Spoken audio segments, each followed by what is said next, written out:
Now, the greatest radio shows of all time.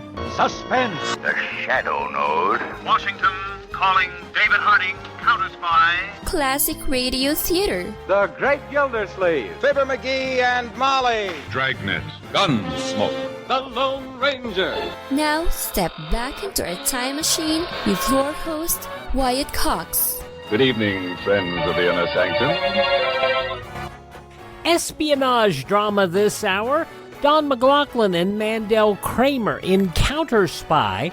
This episode goes back 78 years to June 13th, 1945, and the Washington Woman Spy. And we thank you for tuning in on this Tuesday. This is the 13th day of June, 164th day of the year, 201 days remaining till we get to 2024. The Boxer Rebellion began in China on this date in 1900. 1920, the Postal Service ruled that children may not be shipped by parcel post. Now, that may seem strange, but we know of at least two cases in which it did in fact happen. 1927, a ticker tape parade held for aviator Charles Lindbergh down Fifth Avenue in New York City. 1934, Adolf Hitler and Mussolini met in Venice, Italy. Mussolini later described the German dictator as a silly little monkey.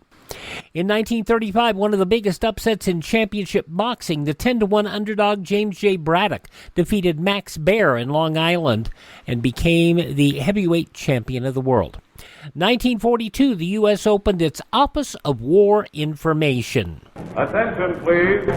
The Silver Meteor, due to leave at 2:45, will be about 50 minutes late. The track will be announced later. Your train's late, and then you can't get a seat.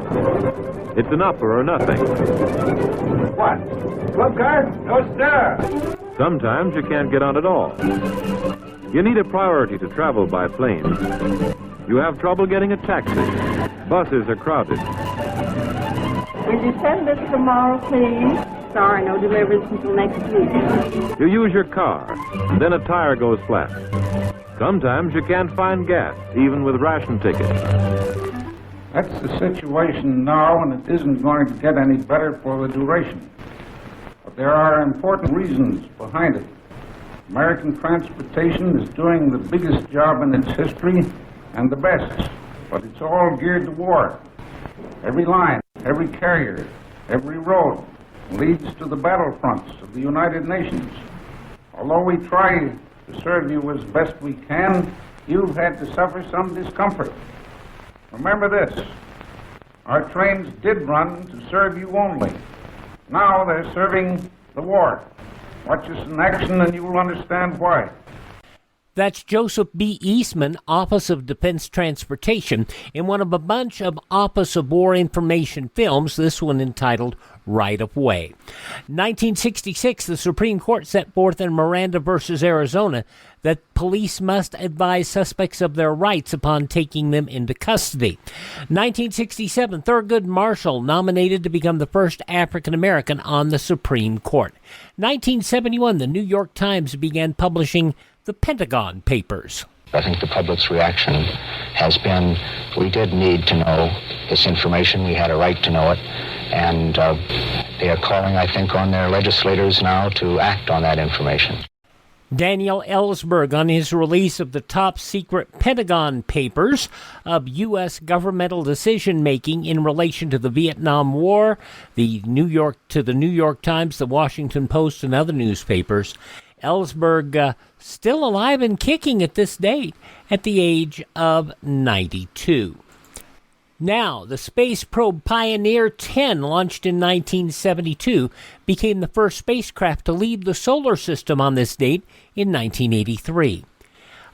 President Kim Dae-jung of South Korea on this date in 2000 met Kim Jong-il, the leader of North Korea, for the beginning of the first ever Inter-Korea Summit in the northern capital of Pyongyang. Now, in 2002, the U.S. withdrew from the Anti-Ballistic Missile Treaty, and in 2015, a man opened fire at police outside the police headquarters in Dallas, while a bag containing a pipe bomb also found. He was later shot dead by police. Passing away on this date in history, musician Clyde McPhatter. Also, from Mary Poppins, child actor Matthew Garber. From the Our Gang comedies, Darla Hood. The grandfather of The Rock, Dwayne Johnson, Peter Maivia. Passing away on this date, musician Benny Goodman. Also, actress Geraldine Page. From Kukla, Fran and Ollie, Fran Allison. Astronaut Deke Slayton. Journalist Tim Russert. Jimmy Dean and Ned Beatty, all passing away on this date in history. Now, birthdays today include actor Basil Rathbone, football player Red Grange, actress Mary Wicks, actor Paul Lynde, and singer Bobby Freeman. Turning 80 today from Clockwork Orange and Caligula, Malcolm McDowell, 80 years old. Turning 78 today, author Whitley Strieber, and although he's written a lot of other books, my favorite is War Day. Also, Dr. Hook and the Medicine Shows, Dennis Locoyeri is 74. The Waltons' John Boy Richard Thomas, 72. Tim Allen is 70 today. Actress Ali Sheedy from The Breakfast Club and St. Elmo's Fire. Ali Sheedy is 61 years old today. Now, also turning 45 today, from Vegas Vacation and Once Upon a Time, Ethan Embry, 45. Captain America in the Marvel Cinematic Universe, Chris Evans is 42. Actresses Mary-Kate and Ashley Olsen, the twins, turned 37 today. From Two Broke Girls, Thor, and WandaVision, Kat Dennings is 37. And Paul Walker's younger brother, he finished up Paul Walker's scenes in Furious 7 and also was in the movie The Last Full Measure. Cody Walker is 35 years old today. Those some of the people celebrating the 13th day of June as their birthday. And if this happens to be your birthday, happy birthday to you. Happy birthday, happy birthday. Happy birthday to you.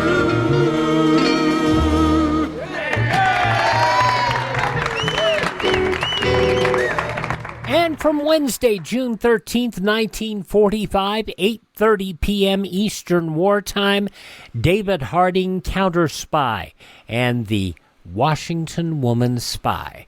That's coming up next on this Tuesday, Classic Radio Theater with Wyatt Cox on your favorite radio station. By the way, did you notice Friday the 13th came on a Tuesday this month? So this episode of Counterspy was broadcast over the Blue Network that used to be the NBC Blue Network, and the Blue Network would later become the American Broadcasting Company.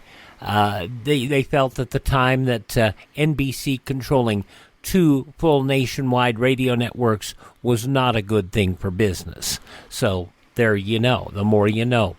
Now, on this Tuesday Classic Radio Theater with Wyatt Cox, we're going to listen to an episode of Counterspy, June 13th, 1945, going back 78 years.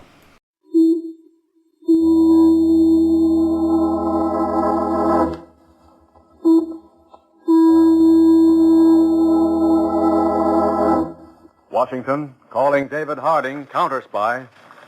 Washington, calling David Harding, Counterspy.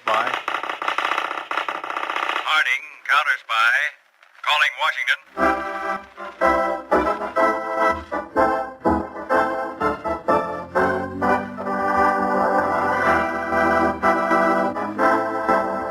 David Harding, Counterspy.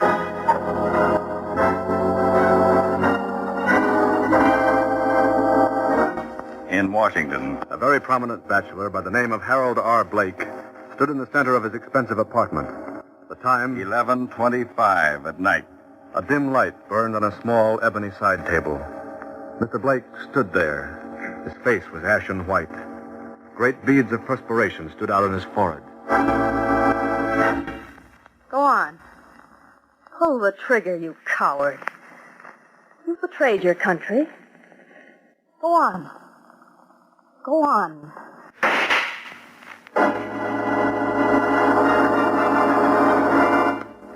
Have the editor hold the press.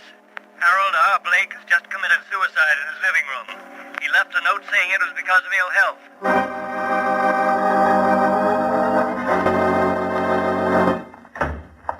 It's a clear-cut case of suicide, Mr. Harding. A wealthy bachelor in poor health, a gun. I admit, Peters, Harold Blake probably did commit suicide. But remember this. Blake held a very critical post in our government. We're still at war, and trained enemy agents are still at work. They're experts at making murder appear to be suicide. And you're going to investigate? Well, I think I'll at least ask a few questions. The note Blake left said he was committing suicide because of ill health. I think I'll phone his doctor and see how bad his health really was.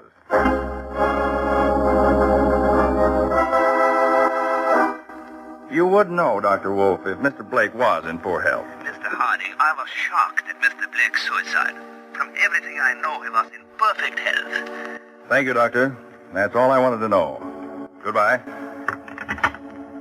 Peters, I think I'll go over to Mr. Blake's bank and see if his finances were worrying him.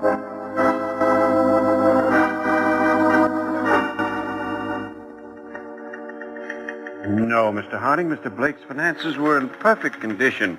He had many government bonds and securities. I'd say he was worth close to $1 million. Thank you.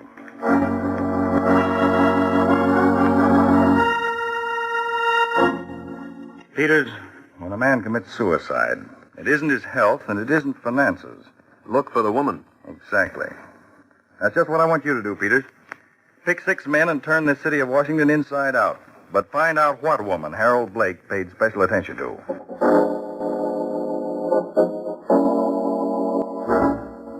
Mr. Harding, I've just completed that investigation. Blake was described as having a spotless reputation. Congenial, sociable, friendly, but never escorted any particular woman. All right, Peters. That ends that lead. But meet me later. I'm going to take a long chance now. This is the accounting firm which Blake employed to handle his books.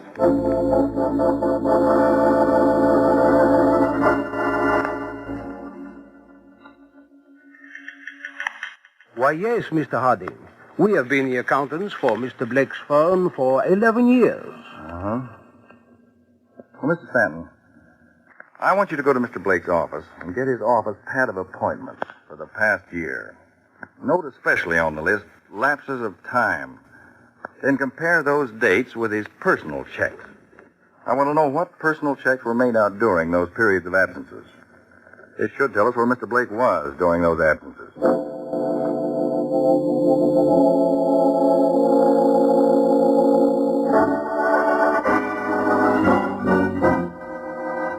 Mr. Harding, we went over Mr. Blake's office pad and found he was absent from his business during the past year on 4 different occasions.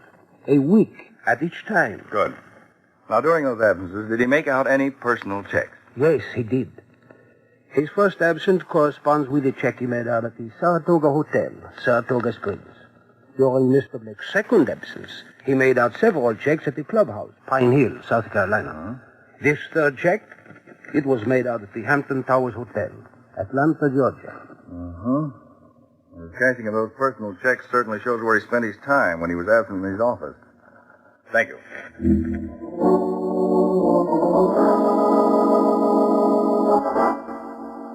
This is J16 calling Mr. Harding from Saratoga Springs.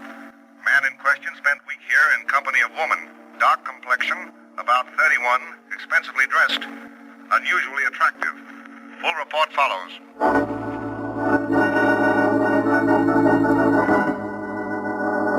J8, reporting Mr. Harding from Pine Hill, South Carolina. Man in question stayed here accompanied by unknown woman in early 30s. Dark, very attractive, expensively dressed. Report follows.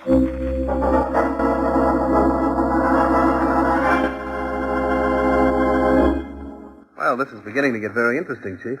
Yet we still may be on a wild goose chase, Peters. We have no idea who that girl was. She may have been perfectly all right. Yes, but how can we ever find her? Well, here's a little something I dug up. On April the 2nd, Harold Blake made out a check to the Washington Jewelry Company for $8,000. It's a pretty sizable amount for a bachelor to be making out to send to a jewelry house. That's what I thought, Peters. We're going to check that jewelry house. I wonder just what Harold Blake bought with that $8,000.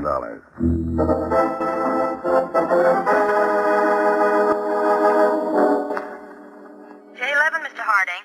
Mr. Blake bought a solitaire diamond ring, 10 1/2 carats, platinum setting. Woman's ring. No record for whom he was buying the ring. That's all. Thank you.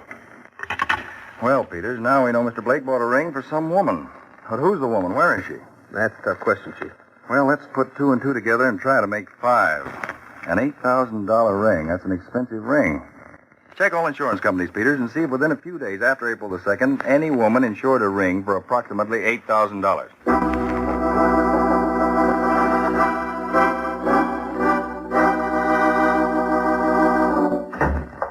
We're getting somewhere, Chief. Here's the insurance report. Huh? April 5th.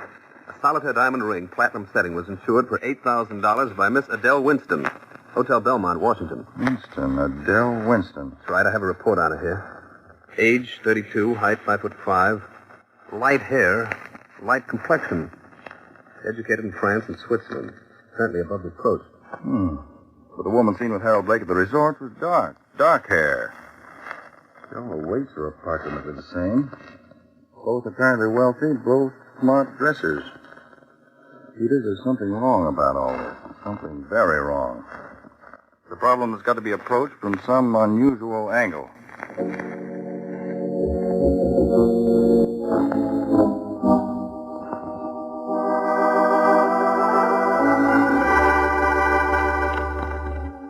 Oh, you have a very beautiful apartment here, Colonel Hagen. Oh, thank you, Mr. Harding. Well, Colonel, I'm here to make a very unusual request. You knew Harold Blake personally, didn't you? Oh, yes. Was his suicide a bona fide suicide, Mr. Harding? To be perfectly candid, Colonel Higgins, I don't know. And that's why I've come to you. I need the aid of a citizen, Colonel, who has a very important governmental responsibility. You're 48? That's correct. A bachelor. A confirmed one. Well, you're a very handsome man. Oh, come now. Yes, very fascinating to women. Oh, now, wait a minute. No, this is serious business, Colonel. As I understand it, when there's to be an invasion of the Pacific Islands, at the very last minute, special charts must be supplied to all freighters, so they'll know the little harbors where they'll have to unload the supplies. Yes, that's correct. And naturally, months beforehand, I have lists of such harbors so those charts can be printed at the last minute. That's why I'm so careful of making new acquaintances. A heavy responsibility on you, Colonel. That's just why I've come to you. Do you happen to know a Miss Adele Winston? No, I've never happened to meet her, Mr. Harding, but she's a very gorgeous woman. Anyway, she's usually surrounded by any number of admirers. Well, I'm going to arrange for you to meet her, Colonel. I'm going to ask you to make yourself just as interesting to her as possible. Oh. In fact, I'm going to ask you to try and make it even a constant attachment for a time. Oh, no, Harding, that's a little too much. No, not at all. Well, Colonel Higgins, you could be the principal factor in possibly exposing one of the most clever spies in this country today. You don't think Adele Winston was in any way connected with Blake's suicide? You don't think she's acting as a spy? That's just what I want to find out, Colonel. Good Lord, Harding. Now, I've arranged with Lady Carlin to give a reception next Friday evening. I've given her a list of guests that she's to include. Miss Winston will be one. I'd appreciate your being another. Casually meeting her. Naturally, Harding. Under those conditions, no man could refuse. I thought you'd feel that way, Colonel. Now, after you meet her, please don't try to contact me in any way. Leave it up to me. Find out what you're doing.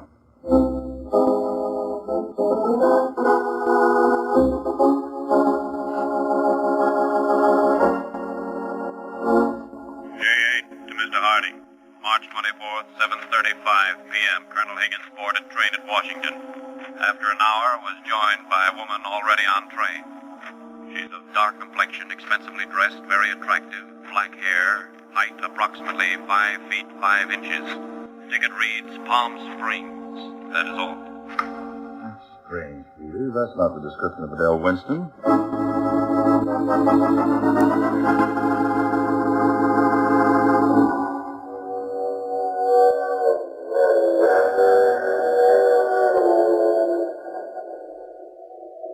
J9 aboard New Orleans Limited, reporting to Mr. Harding. April 16th, 4:20 p.m. The colonel in question boarded train at Washington. Hour later, joined woman on train. Dark complexion, expensively dressed. Very beautiful and exotic. Weight about 110 pounds. Tickets read Atlanta, Georgia. Peters, who is meeting Colonel Higgins on these trips? Is it Adele Winston, or who is it? Who is it indeed? From June 13th, 1945, Counterspy on Classic Radio Theater with Wyatt Cox. Thank you so much for tuning in. Our webpage, classicradio.stream. You can stream our shows anytime. The news from 78 years ago today follows these messages from your favorite radio station.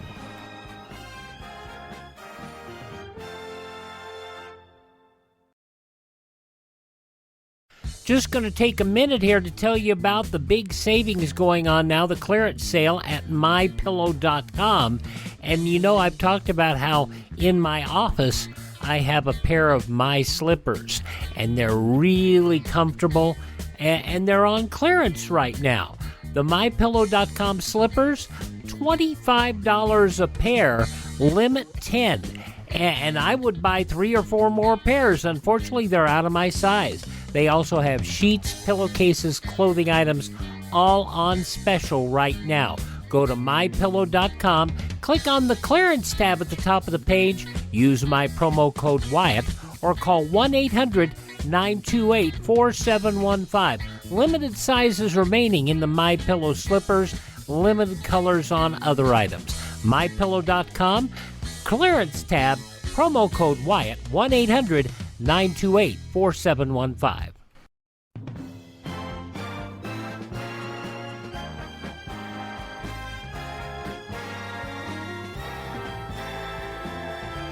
Thanks for tuning in on this Tuesday Classic Radio Theater with Wyatt Cox here on your favorite station, listening to an episode of Counterspy and the Washington Woman Spy, as it was originally broadcast on Wednesday at 8:30 p.m., June 14th, 1945.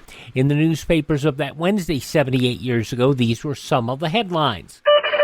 Harry L. Hopkins returned yesterday from a troubleshooting mission to Moscow, and the success of his visit was evidenced a few hours later with announcement that the Big Three deadlock over Poland had been broken.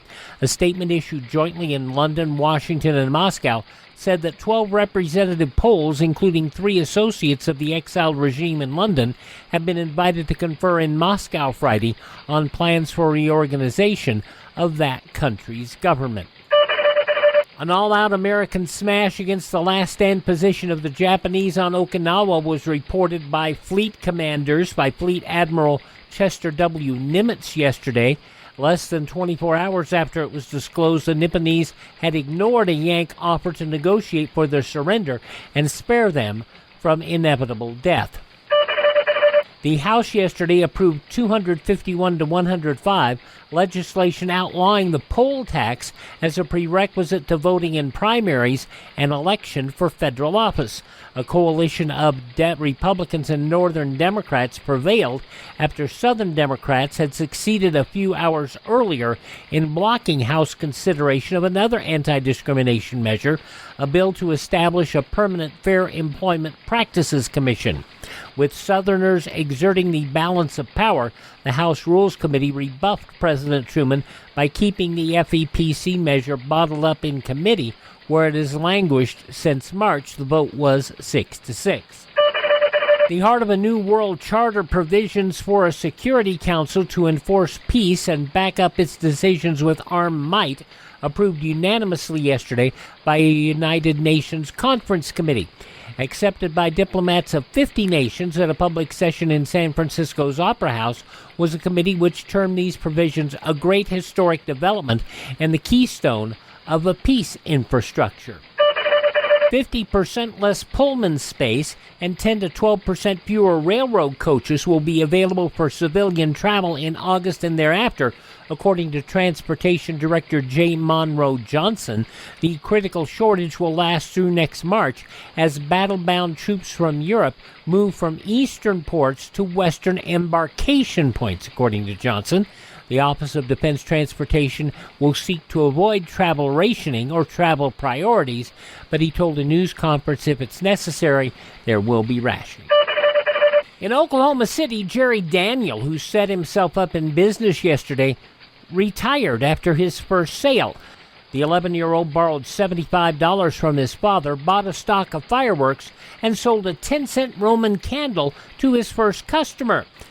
A minute later, the candle and the other $74.90 worth of pyrotechnics lit up Jerry's neighborhood. The young merchant, treated for minor burns at a hospital, said he was considering a new venture in the soft drink field. And those some of the day's top news stories, as reported in the newspapers of Wednesday, June 13th, 1945, on your radio, Counterspy, which continues now on Classic Radio Theater with Wyatt Cox.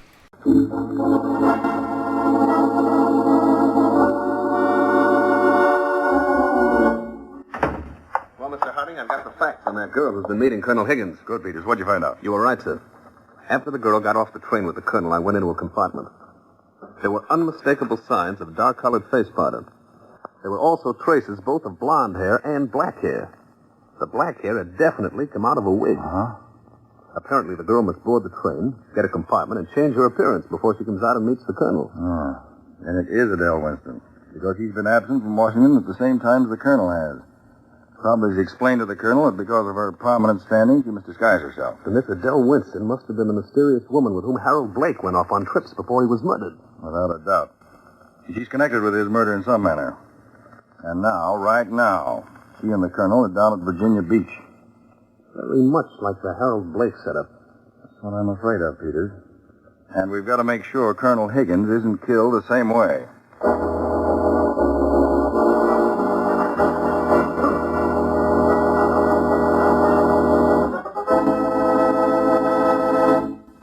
June 13th, 1945, Counterspy on this Tuesday. Classic Radio Theater with Wyatt Cox on your favorite station. On Wednesday's Classic Radio Theater with Wyatt Cox, William Gargan, starring in an episode of Barry Craig Confidential Investigator from 70 years ago, June 14th, 1953, The Lost Lady. Buying yourself a murder can run into pretty big money, but after that, you've got nothing to worry about. The only charge for the chair that you're invited to sit in is electrical. That's coming up on Wednesday's Classic Radio Theater with Wyatt Cox. But now the conclusion of Counterspy, Don McLaughlin, Mandel-Kramerr, from Wednesday, June 13, 1945, 78 years ago today.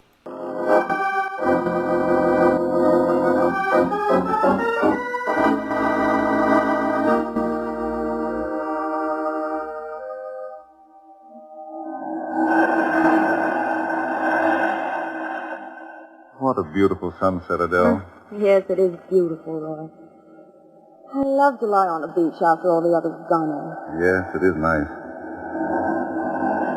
Roy, sometimes I see a look come over your face. Anything troubling you? No, dear, nothing. Perhaps you're worrying about your responsibilities.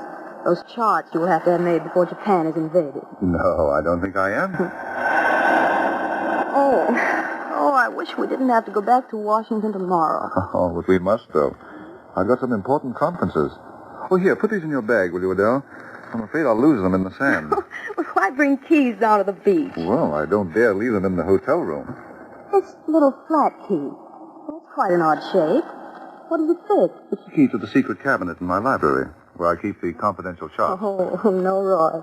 Don't give me the keys. It's too big a responsibility. All right. I'll hide them next time, under the rug at the hotel. Let's go in the water. Come on. All right. I'll beat you to it. Oh, just try.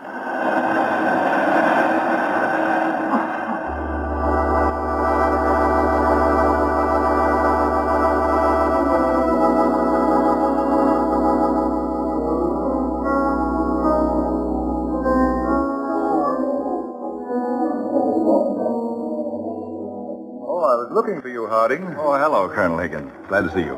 Sit down. Thank you. I thought it might be better for us to meet openly at the hotel dining room rather than me to go again to your apartment. A good many things have happened since we last talked, Harding. Yes. You've proved yourself a veteran, a trained counterspy agent. Couldn't have done better. Anything the matter, Harding? Well, I think the big moment's here. It's now or never. All right. Just give me your orders. I'd like to have you invite Miss Winston up to your apartment Wednesday night for an informal dinner. Just you two. I'll try. You don't think, do you, Harding, Miss Winston is a spy? Yes, Colonel, I do. But, Harding, I kept the key to my secret file where she could get it. Even called her attention to it. Harding, tell me the truth. You don't think Miss Winston was the girl who was with Blake on those trips before he committed suicide? Yes. His blood is on her hands, Colonel. And she's probably been responsible for the death of a dozen other men. Now, Wednesday night, after you've had dinner, I wish you'd go with her into your library for coffee.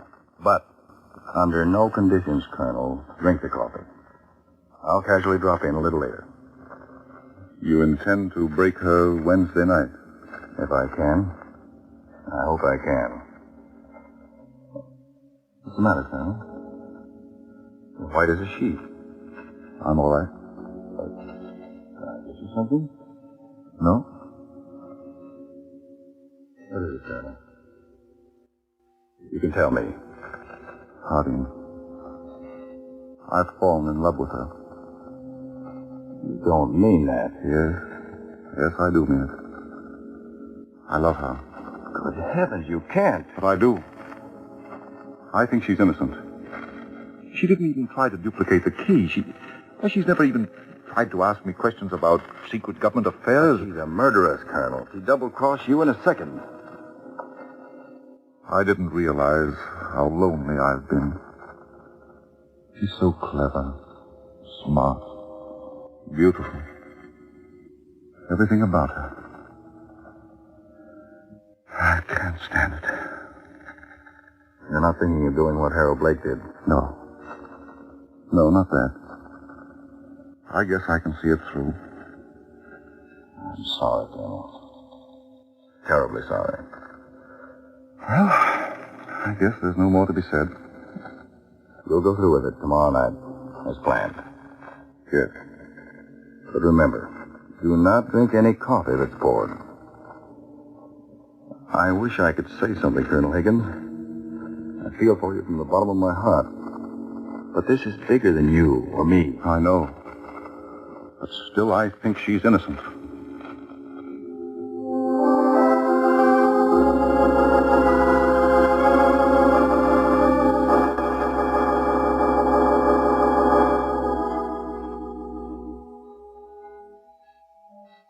Some more champagne, Adele? Please, Roy. That's a stunning evening gown. Very flattering. Thank you, Roy. More champagne for you, sir. Oh, yes. And James. Yes, sir. Miss Adele and I will have our brandy and coffee in the library tonight. Yes, sir. And I'd like to have you remain this evening. Very good, sir. Oh, by the way, Adele, did you ever know Harold Blake? Blake? Oh, wasn't he the man who committed suicide about 4 months ago? Yes. Well, I guess I must have seen him. I don't think I ever met him. An awful thing, wasn't it? Wasn't there some talk that it wasn't suicide? Oh, rumors, I suppose. Oh, like silverware? You caught me looking at it, Roy. Yes, I do like it. You know, I had thought I was perfectly contented. Now it all seems so insignificant. To have something really worthwhile, you've got to have someone to share it with. I found the same thing too, Roy. Closeness and comradeship mean more than anything. Shall I have James serve the coffee and brandy in the library now? Yes, I finished.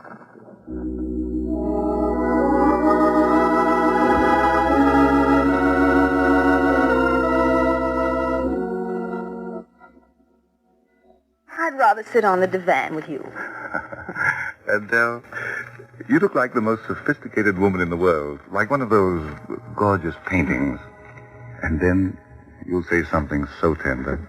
But a woman should be a mystery to a man. There. Adele, I know. if you don't know how much. Oh, yes, I do, Roy. My heart's been acting the same way. It's been ever since that last trip. Do you love me, Adele? Yes, Roy. Very dearly. Pardon me, sir, but Mr. Harding and his friend have called. Oh, yes. Yes, James. Show them in, will you? Yes, sir. Why did they have to come at just this moment? Oh, Harding's a very good friend. I guess he's just dropping in. We were on our way to the club. Thought we'd stop in, Colonel. Oh, I'm glad to see you, Harding. Have you met Miss Winston? No, I don't believe I've had that privilege. Good evening, Miss Winston. Good evening, Mr. Harding. Miss Winston, this is a friend of mine, Mr. Peters. Good evening, Mr. Peters. Pleasure. Colonel Higgins Peters. Good evening, Mr. Peters. Won't you join us in brandy and coffee? No, thank you. Well, sit down, gentlemen. Make yourselves comfortable. Thank you. Well, while you men chat, I think I'll go and freshen up a bit. Well, we'll miss you. You men stay here and talk. I'll be back in just a few moments. Harding, it can't be true. That woman is innocent. Colonel Higgins, ordinarily I wouldn't operate this way. But I owe it to you. Tell me, Harding, tell me. She's really one of your agents working with you. Tell me that you suspected me and really did this so she could check on me. Tell me that. Ease my mind. Colonel, would you ring for the butler, please? Oh, yes. Yes. Harding, it's the butler you're really after. Tell me it's he and not Adele, isn't it? Colonel, I know how upset you are. I sympathize. But I can't change the facts. Now, don't say anything for a minute. Did you ring for me, sir? I believe the Colonel wanted you to pour some brandy for me, please. Yes, sir. Thank you, sir. This is a gun on your stomach. Don't move. Harding. Sorry, Colonel. Put the cuffs on him, Peters. I've got him, sir. And he's the man you're after, not Adele. I believe he... Oh! There. Without his wig, he looks more natural, like his pictures. Your butler, Colonel Higgins, is Victor Strotz, one of the cleverest international spies. I'm not. I don't know what you're talking about. Colonel, you might be interested to know that when your former butler was hurt by a car 6 weeks ago, it was a plot. The man at the wheel of the car which ran down your butler was this man standing here. He wanted to pose as the butler so he could get into your house here. We've been checking him for weeks. Here, you. Drink this coffee you served the Colonel. Oh, you don't like doped coffee, huh, Strotz? Please, Harding. Adele's coming back. What'll I do? Watch her when she comes in. I think she'll be pretty surprised. What is the matter in here? What? Is that your butler? His hair? Yes, Miss Winston. We removed his wig. Why? Well, for the reason he happens not to be a butler, but Victor Strotz, a very noted international spy. A spy? He's a spy? Yes, and quite a catch. Well, I'm so glad you caught him. Peters, take Strotz over to the other side of the room. That's it. Come on, you. Come on. Roy, you must feel terribly about this taking place in your apartment. Here, take this brandy. You look like a ghost. Oh, thank you, Adele. Thanks. Colonel Higgins, I have a recording I'd like to play for you. Would you mind my using your machine? Why, no. The switch is right on the side of the radio. Thank you. It's just a short recording. I feel a little dizzy. I guess I'll sit here by you, Adele. What kind of a record is it, Mr. Harding? What's the purpose of it? Well, I believe it'll be self-explanatory. It was made last night. There. The voices were speaking rather softly at the time, but I'll turn on the full volume so we won't miss anything. It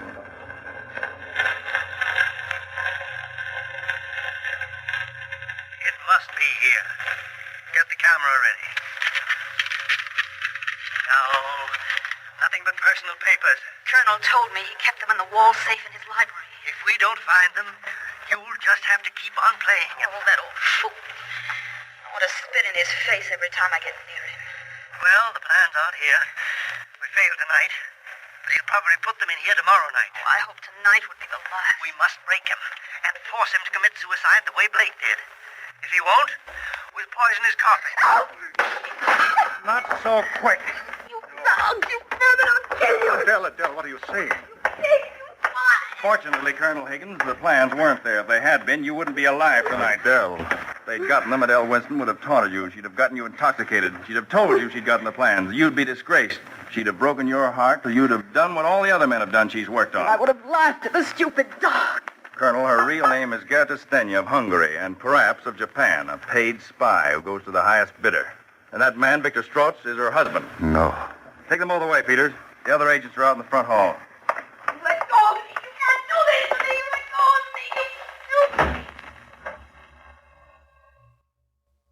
awfully sorry, Colonel. I had to expose the whole plot in front of you, so you'd never have any doubt. I didn't know a person could be hurt quite this much. You may have saved the lives, Colonel, of thousands of our men. I hope so. There have been a lot of people who've given all they had in this war. Hey, look, Colonel, through the window. Returned veterans coming down the street. You've done them and men like them a great service, Colonel Higgins. No one will probably ever know about it, but you will. I will. I know. And Harding, I'm glad I was able to help. After all, the war isn't over yet. Every one of us has still got to sacrifice. Some one way, some another. I guess this way is mine.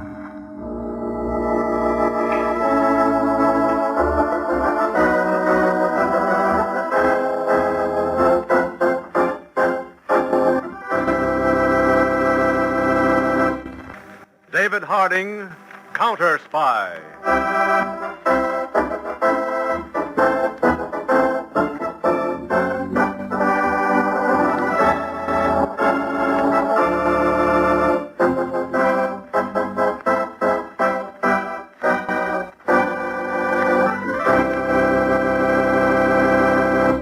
From 78 years ago, June 13th, 1945, Counterspy here on Classic Radio Theater with Wyatt Cox.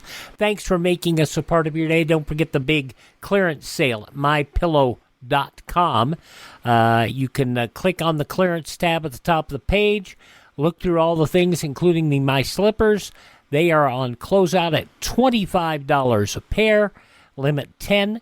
Just use my promo code Wyatt, or call 1-800-928-4715, 1-800-928-4715, and, of course, use my promo code Wyatt. Thanks for making us a part of your day. Our webpage, classicradio.stream, classicradio.stream. Stream our shows. Learn about building a classic radio collection of your own. You can contact me, find our social media links, and if you're so inclined, you can buy me a copy. That Buy Me a Coffee money helps us acquire additional classic radio collections and maintain our distribution channels. That's at classicradio.stream. Have yourself a great Tuesday. Tell all your friends the greatest radio shows of all time are right here at this spot on the radio dial. Classic Radio Theater with Wyatt Cox on your favorite radio station.